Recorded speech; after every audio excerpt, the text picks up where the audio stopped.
हथिया हथिया सोर कैले गदहो नाले अइले रे धरती की समधी होगा नौवा हंसैले रे धरती की समधी होगा नौवा हंसैले रे। नमस्कार दोस्तों, जैसे कि आप जानते हैं कि नेहा सिंह राठौर हमेशा विवादित बात हो या विवादित गाना हो, इसमें उलझे रहते हैं, सुर्खियों में बने रहते हैं और अपने दर्शकों को हमेशा वैसे बात उठाते हैं जहां पे उस बात का वैल्यू होता है, यानी गरीबी से लेकर रोजगार से लेकर ऐसे ऐसे वो टिप्पणियां करती हैं जो कि जनहित में अच्छा होता है। तो ये जनता का जो बात उठाते हैं वो काफ़ी लोगों को चुभ जाता है, लेकिन इस बार जो ये बात उठाए हैं वो हम आपको सुनाएंगे और गाना भी सुनाएंगे कि वो कैसे गाना सुनाएंगे। लेकिन उससे पहले दोस्तों, आप हमारे YouTube चैनल को सब्सक्राइब कर ले, प्यारा सा बेल बटन दबा दे ताकि हम नेहा सिंह का ऐसे गाना और भाषण सुनाते रहें। तो चलिए वीडियो को शुरू करते हैं। हथिया हथिया सोर कैले गदहो नाले अइले रे धरती की समधी होगा नौवा हंसैले रे धरती की समधी होगा नौवा हंसैले रे धरती की समधी होगा। बकरी के लेड़िया मिठैया ले अइले रे मार समधी भेड़ुआ के तनिको ना लजैले रे मार समधी भेड़ुआ के तनिको ना लजैले रे धरती की समधी होगा नौवा हंसैले रे धरती की समधी होगा। बाजा बाजा सोर कैले पिपहिरियो नाले अइले रे धरती की समधी होगा नौवा हंसैले रे धरती की समधी होगा नौवा डूबैले रे धरती की समधी होगा।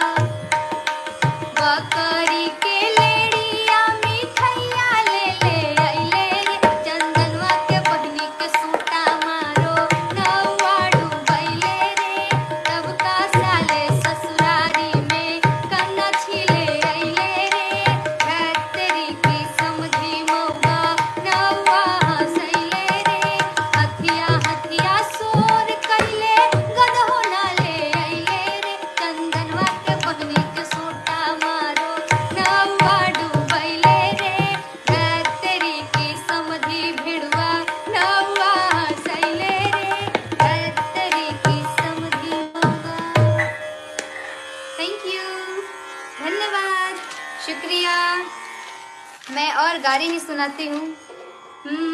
ये वही गाना है ना जो वेब सीरीज में गाया हाँ हाँ ओ आज गारी सुनहु सरकार रसिया राम लला आज गारी सुनहु सरकार रसिया राम लला आज गारी सुनहु सरकार रसिया राम लला आज अंगना में अइले हमार रसिया राम लला। अवध किनारी है बड़की छिनारी अवध किनारी है बड़की छिनारी हमरे जनक जी के ए जी जनक जी के बोले भटार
हिमांशु, लोग आपसे भी मिलना चाहते हैं।